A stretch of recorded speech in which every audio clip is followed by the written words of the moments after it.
A national scandal has exploded across the UK after Keir Starmer's Labour government launched a controversial early release scheme, allowing over 1,100 prisoners to walk free ahead of schedule. Designed to address the growing prison overcrowding crisis, the scheme has reduced the required time inmates serve from 50% to 40% of their sentences, sparking outrage among victims' families, political commentators, and the public. The release of violent offenders under this policy has prompted serious questions about Labour's soft approach to criminal justice, with many now wondering if Keir Starmer is too lenient when it comes to serious crime. The public's anger hit fever pitch when Daniel Dowling-Brooks, a 29-year-old convict serving a 7-year sentence for kidnap and grievous bodily harm, was released early from HMP Swaleside in Kent.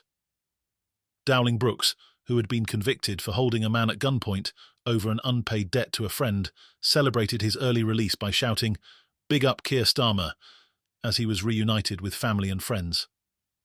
His brazen celebration has quickly become the face of the scandal, symbolising the soft justice that many now associate with Labour's early release policy. Riding away in a luxury convoy, which included a Bentley and a Mercedes G-Wagon, Dowling-Brooks expressed excitement at his early freedom and spoke casually about his future plans. "I'm changed," he told reporters, adding that his first move would be to grab McDonald's and follow the rules at his new hostel.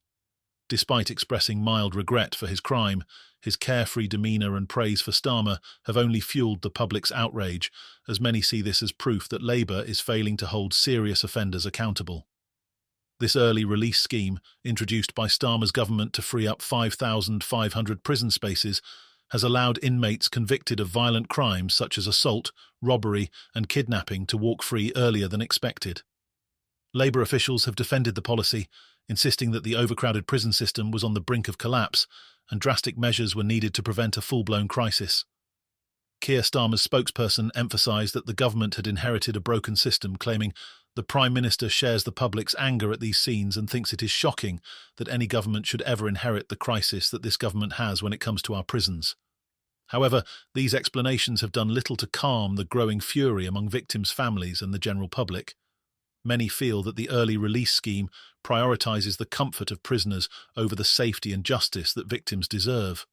Critics argue that by allowing dangerous offenders back into society prematurely, Labour is sending a message that justice is being compromised for the sake of prison logistics. The outrage is palpable, and the political consequences are already being felt. Victims' rights groups have been particularly vocal in their criticism of the policy. Emma Wilson, whose attacker was released early under the scheme, spoke out in frustration on GB News. "It feels like the justice system has completely let us down. How can someone who committed such a violent crime walk free before serving their full sentence? Where is the justice for the victims?" Wilson's story is just one example of the widespread disillusionment with the early release programme, as victims continue to feel that their experiences are being overlooked by a government more concerned with solving prison overcrowding than delivering justice. Daniel Dowling-Brooks is just one of many inmates who have openly celebrated their early freedom, with prisoners across the country reuniting with families and friends in emotional scenes outside various UK prisons. These public celebrations, especially when involving violent offenders, have only added fuel to the fire, with many commentators pointing out that Labour's soft justice approach is now out in the open for all to see. Keir Starmer has faced fierce criticism from political opponents, commentators, and even some within his own party. Many argue that Labour's decision to release violent criminals early undermines the justice system and threatens public safety. Patrick Christys, a political commentator on GB News, has been one of the most vocal critics, blasting the government for allowing criminals to celebrate their early release while victims are left to suffer. In a fiery segment, Christys expressed his frustration with Labour's handling of the prison crisis, calling the early release scheme a complete disaster that shows how out of touch Labour is with the public's demand for justice. The early release policy is part of Labour's broader criminal justice reforms, which also include proposals to impose more prison-outside-prison sentences, such as house arrest and electronic monitoring, to reduce the pressure on the prison system. However, many see these measures as too lenient, especially when applied to serious offenders. Critics argue that Labour's reforms focus too much on relieving prison overcrowding and not enough on ensuring that violent criminals serve the full extent of their sentences. The political backlash over Labour's soft justice approach continues to grow, with many questioning whether Starmer's government is capable of managing the complex issues surrounding the UK's criminal justice system. Opposition parties have seized on the scandal, accusing Labour of failing to protect the public and demanding that the government reverse the early release policy before more prisoners walk free. The controversy surrounding the scheme has become particularly heated, as this marks the second round of early releases.